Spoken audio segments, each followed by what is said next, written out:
Assalamu alaikum, dear students. Today we are going to discuss about reproduction. So, as all of you know, what is reproduction? Reproduction is a process of giving rise to new individuals of same species. जानदार जब अपने ही तरह के दूसरे जानदारों को जन्म देते हैं तो इस प्रोसेस को हम क्या नाम दे देते हैं? रिप्रोडक्शन। तो आप देखते हैं दुनिया में आबादी का तनासुब बड़ी तेज़ी से बढ़ रहा है। इंसानों में भी देखें, जानवरों में देखें, अपने इर्द गिर्द आप पौधों में देखते हैं।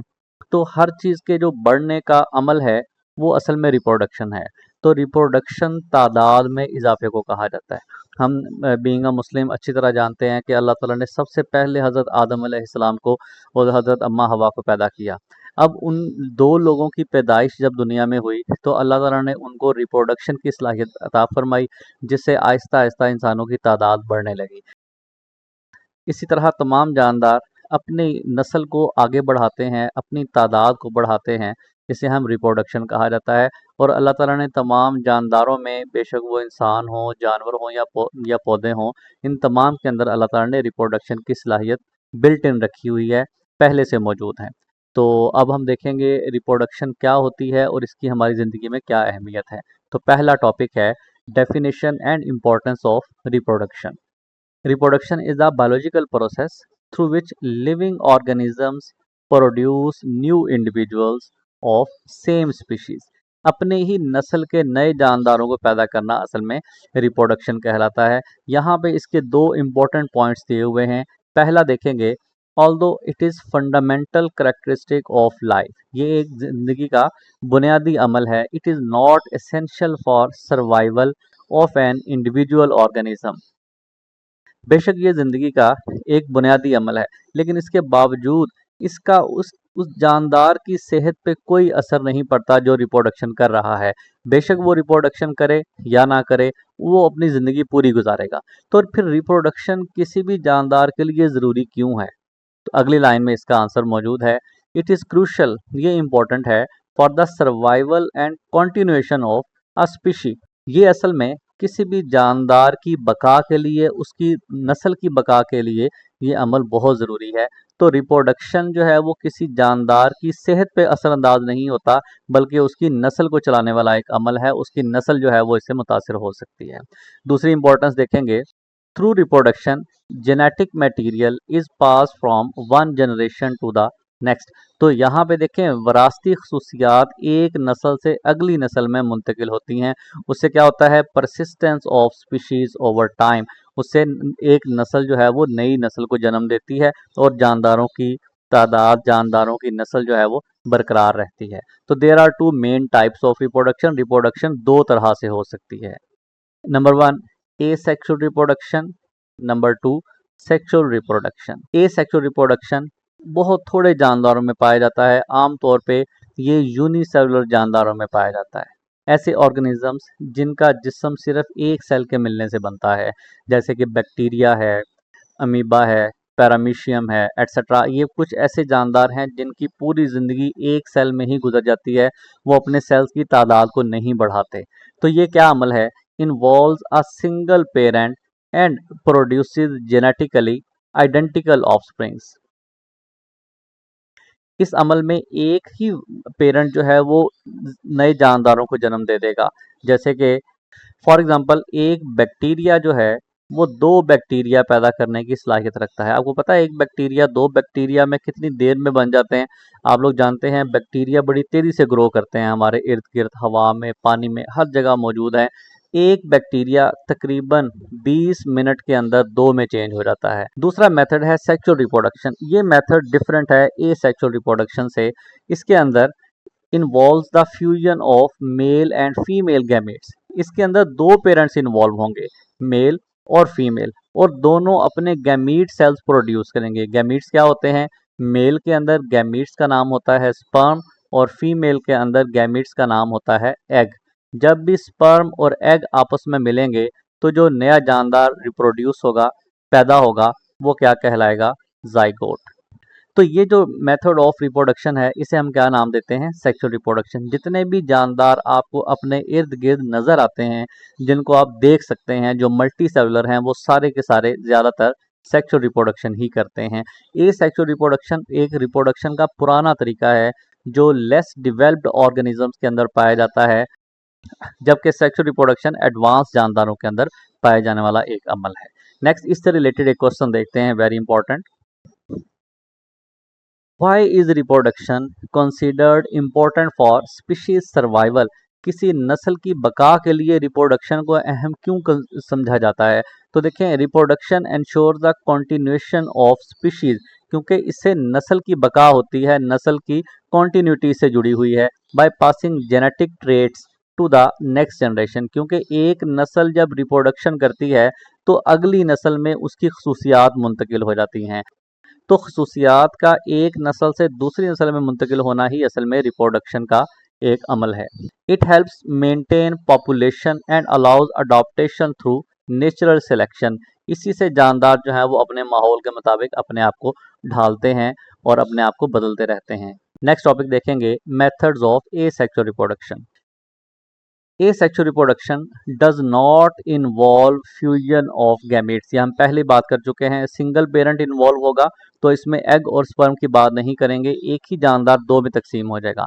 It typically occurs in unicellular organisms. मैंने पहले बताया कि ये ज़्यादातर उन जानदारों में होगा जो जानदार एक सेल पे मुश्तमिल होंगे, and some simple multicellular organisms, या चंद एक सेल्स के मिलने से जानदार बना होगा। ठीक है, इसके अंदर जो खूबी है, जो खासियत है एसेक्सुअल रिप्रोडक्शन की, वो ये होती है produced genetically identical to the parent. इसमें जो जानदार पैदा होंगे वो 100% अपने पेरेंट के जैसे होंगे, क्योंकि एक ही पेरेंट है। जब दो पेरेंट्स होते हैं तो खसूसियात का मिक्सर होता है, नया जानदार दोनों के मिलाप से बनता है। जब एक ही पेरेंट इन्वॉल्व होगा तो जो नया जानदार पैदा होगा वो बिल्कुल अपने पेरेंट जैसा ही होगा। यहाँ पे कुछ मेथड्स हम देखेंगे। सबसे पहला मेथड है एसेक्सुअल रिप्रोडक्शन का, बाइनरी फिशन। तो पहले इस वर्ड को समझें, बाइनरी फिशन का मतलब क्या होता है। बाइनरी का मतलब होता है टू, और फिशन का मतलब होता है ब्रेक डाउन। तो बाइनरी फिशन क्या हुआ, एक जानदार का दो में टूट जाना। ये जो डिवीजन है, ये जो रिप्रोडक्शन है, ये एसेक्सुअल रिप्रोडक्शन है, क्योंकि इसमें एक जानदार से दो जानदार बन जाएंगे। Binary fission is the simplest and most common method of asexual reproduction. बहुत कॉमन, बहुत आसान ये एक तरीका जानदार पैदा करने का। It occurs in prokaryotes like bacteria, unicellular eukaryotes such as protozoa and some invertebrates like planaria. इन तीन के अंदर हम देखेंगे किस तरह से बाइनरी फिशन होती है। तो तीनों को यहाँ पे हम डायग्राम के साथ एक्सप्लेन करेंगे, तो आपको उम्मीद है इंशाल्लाह समझ आ जाएगी कि ये मेथड किस तरह से होता है। तो सबसे पहले हम बात करेंगे यहाँ पे बैक्टीरिया की। तो यहाँ पे देखें, एक बैक्टीरिया का सेल है। सबसे पहले क्या होगा, ये अपने अंदर जो डीएनए है, जो न्यूक्लियोइड है, उसका साइज बढ़ाएगा लेंथ वाइज, लंबाई में। फिर इसको तोड़ के दो में तकसीम कर देगा। देखें, एक इसको मिल गया और एक दूसरे सेल में दूसरी साइड पे चला गया। इसी दौरान जो सेल मेम्ब्रेन है, ये अंदर को फोल्ड होना शुरू हो जाएगी, इस तरह से, जैसे कि आपको नीचे नजर भी आ रहा है। ये देखें, सेल मेम्ब्रेन फोल्ड होना शुरू हो जाएगी। अगले स्टेप में सेल मेम्ब्रेन आपस में मिल जाएगी दो साइडें, और उससे अगले स्टेप में सेल दरमियान से टूट जाएगा। ये जो मेथड ऑफ रिप्रोडक्शन है, जिसमें एक सेल डिवाइड हुआ, वन पेरेंट सेल था और उसके डिवाइड होने से टू डॉटर सेल्स बन गए। ये जो मेथड है रिप्रोडक्शन का, इसे हमने नाम दिया बाइनरी फिशन। इसकी डिटेल पढ़ते हैं। इन bacteria the process begins with the duplication of DNA. तो देखें, सबसे पहले डीएनए डबल हुआ। डायग्राम में आप देख सकते हैं, डीएनए दो में हुआ, डुप्लीकेशन हो गई। The two DNA copies move to opposite ends of the cell. दोनों सेल के दो मुख्तलिफ अतराफ में चली गई।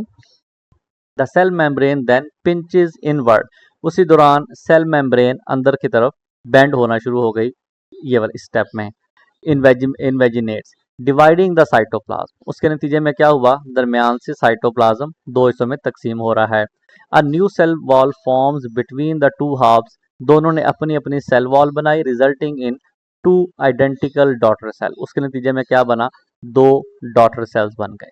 तो ये बहुत सिंपल आसान मेथड है रिप्रोडक्शन का। यहाँ पे मैं आपको एक अलग से वीडियो भी शेयर करूँगा। इस वीडियो में देखें, आपको सामने ब्लू कलर का एक बैक्टीरिया नज़र आ रहा है। तो देखें ये कितनी तेज़ी से डिवाइड होगा।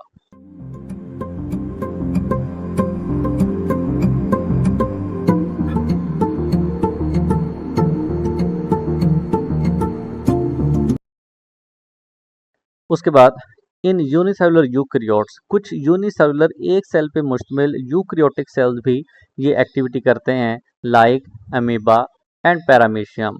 Binary fission involves mitotic division of nucleus, इनमें भी पहले न्यूक्लियस डिवाइड होगा, followed by the division of cytoplasm, उसके बाद साइटोप्लाज्म डिवाइड होगा।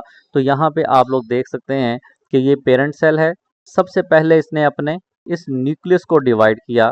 तो देखें नीचे वाली डायग्राम में आपको दो न्यूक्लियाई नजर आ रहे हैं, दो न्यूक्लियस।